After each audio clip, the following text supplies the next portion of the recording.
My fellow Coloradans, since launching my campaign, I've been talking with voters across Colorado, not just about policy, but about their real experiences. And one conversation stopped me in my tracks.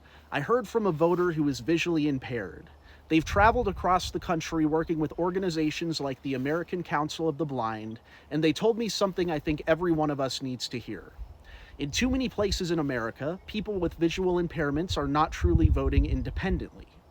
They're relying on a spouse or another person to fill out their ballots.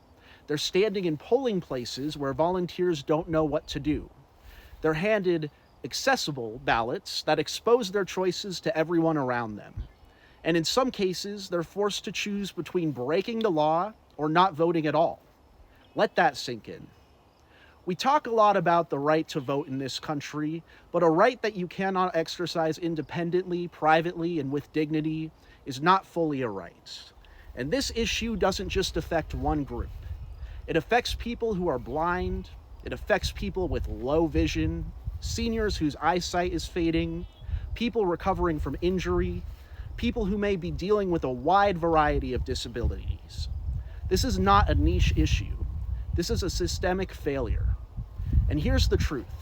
Every candidate will say they support accessible voting.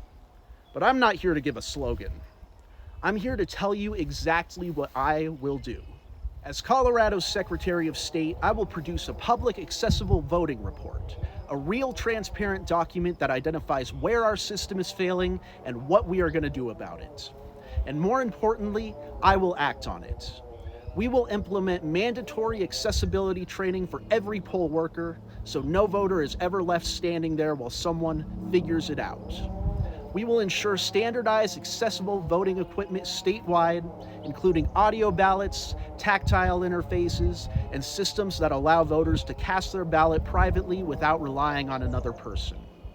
We will establish clear legal assistance protocols so voters are not forced into gray areas or illegal workarounds just to participate in our democracy. We will conduct real accessibility audits of polling locations, not just checking a box, but verifying that the system works for real people. And we will explore solutions to transportation barriers, because a polling place you can't get to might as well not exist. This isn't about checking a compliance box. This is about restoring something fundamental, the secret ballot, the independence of the voter, the dignity of participation. Because in America, your vote should be your voice, not someone else's interpretation of it. And I want to be clear about one more thing. This campaign is not going to write policy from behind a desk. It's going to be built with the people who are directly affected. So to those who have shared their stories with me, thank you. And to those who haven't yet, I'm listening. Together, we're not just going to talk about access. We're going to define it. We're going to implement it. And we're going to make Colorado a leader in what real meaningful voting access looks like. To the visually impaired and all Coloradans who have a disability that gets in the way of voting, I want to hear from you. Drop a comment or email me at sean@seanvadney for sos.org. Thank you.